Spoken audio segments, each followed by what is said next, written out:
What God has in front of you is more fulfilling than anything you've seen in the past. There are times the good has to come to an end to make room for the best. It's all a part of God's plan. And I think more times than not in life, people treat God like a Santa Claus. And then when they don't get the gifts, it's a problem. You can't see what God is up to, but later on, you're going to understand. You may not see how that works out for your good until years down the road. And I think true courage is the ability to embrace what we don't understand.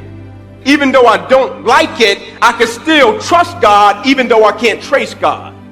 We may not like the process. Thoughts will tell you it's never going to get better. That disappointment didn't stop what God has for you. That setback is not stopping you, it's setting you up for new levels. See, the route you on right now is the route you got to take. God is in the process of connecting the dots in your life. Everything is serving His plan. You have to trust Him when you don't understand. I'm going to dig my way out of it. There are no quick fixes to complicated problems. So when you say, what if your digging isn't working? That's what the enemy says to you when God is working on your life. How do you trust God in the midst of your digging? You got nobody else to trust. Not your mother, not your father, not your sister, not your brother. I don't care what you're into. You got nobody you can trust like you can trust God. But just because He doesn't work with your time schedule doesn't mean that He's not working in your behalf. The fact that things are running out doesn't mean God has forgotten about you.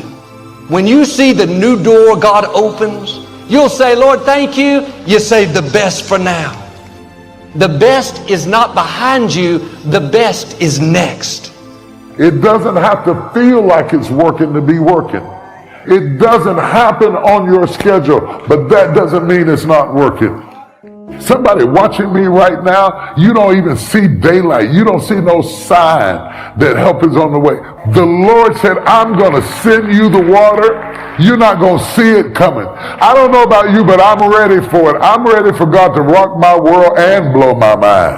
And I'm making room for it. My constant prayer is increase my capacity. Capacity for pressure, capacity for stress, capacity for anxiety. But if God thought enough of me to send me, whom the Lord calls, He qualifies. And I came to tell every person in this room, you can do this. I know you're sweating, but you can do this. Or God wouldn't have put you in the situation if you can't do this. You'll get knocked down, but you won't be knocked out. You have the power to make that decision. You can do this. Don't give up on your dream. Don't give up on your hope. Don't give up on your promise. Don't give up on what God called you can do. You can do this. It may stretch you. It may expand you. It may enlarge you. But you can do this. I rebuke every devil that's been telling you that you don't have what it takes. You can do this. I never did it before. Yeah, but you can do this. I didn't study this in school. Yeah, I get that. I don't have a degree in that. Yeah, I get that. But you can do this. Whom He calls, He qualifies. You can do this.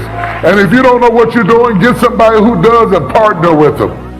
And I'm wondering, are you making the right connections for what's next in your life? What are you willing to slay? What are you willing to change in order to get there?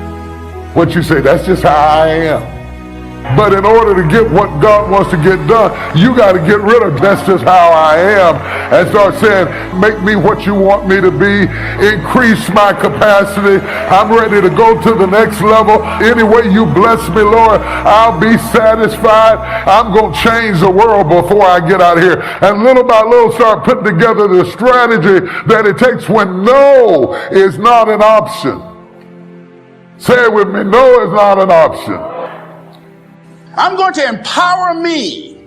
And all of these things that are happening to me right now, they're just temporary inconveniences. I learned that the race is not given to the swift, but to him that endureth to the end. I learned that speed for a moment doesn't really mean progress. I learned that when you get in a curve, you gotta slow down. Life happens. If you wait for all your circumstances to calm down, then you're going to have peace. You'll be waiting your whole life.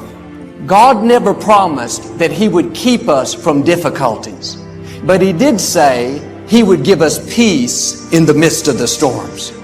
That means despite what's going on around you, you still have peace. I didn't get the promotion that I worked for, but I'm not upset. I know God has something better coming my way. You weren't created to live worried. This is the reason many people have health issues. It's because their mind is never at rest. Your mind needs a break. It wasn't meant to go all the time.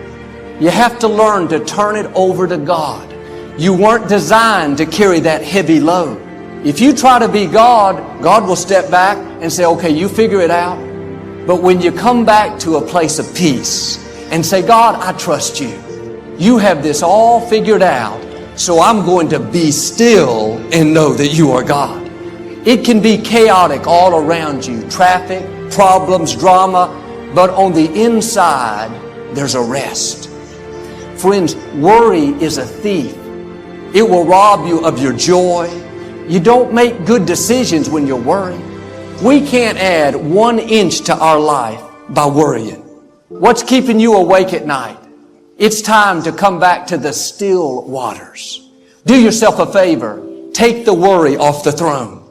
Take the financial difficulty off the throne and put God back up on the throne. To thank God that He's still in control. Let the worry be a reminder to switch over into praise. You have to guard your mind. What if I don't get well? What if I can't make those payments? Don't fall into that trap. If you live worried, uptight, you're inviting discouragement. You have to turn your worry into worship. It's easy to wake up in the middle of the night. Somebody asked me, if I could do anything over again, what would I do differently? I told them I would trust God more. I wonder how many things you're worried about that are never going to come to pass. What if I never get married? What if you do? How much time are you wasting worrying? Jesus put it this way, don't worry about tomorrow, for tomorrow will have enough worries of its own. Don't try to figure out the next 5 years, play out all the what ifs. The truth is, if a what if does come to pass, God will give you the grace to handle it. We may not know what the future holds, but we do know who holds the future. Today is a gift. Many of the things you're worried about are not going to happen. And sure, we should plan, we should use common sense, but at some point, you have to turn it over to God. It's very freeing when you learn to turn things over to God. Really, it's important every morning. You should start the day off in peace. Look at the sunrise. Breathe in God's goodness. Thank Him for His blessings in your life. This is one of the main ways we show God we're trusting Him, by staying in peace. You're stable, you're consistent, you're in the rest of God. That is a journey, my friend. That is a process. You will still have different things in your life you got to work through. And then when you get in success, it's going to feel weird. But when you get in success, sit in it anyway. Eventually, you're going to begin to wear it, and it's going to become you. It starts out foreign. It works its way to familiar. You're going to win if you don't quit. You're going to get comfortable if you don't quit. It takes a while to own it. And part of the biggest problem is the fear that it won't last. And that's not just money. That's love. That's relationships. We live with the fear that it won't last. It's mine. I really earned it. That's why it's important that it not be given to you. Because if I give it to you, I can take it from you.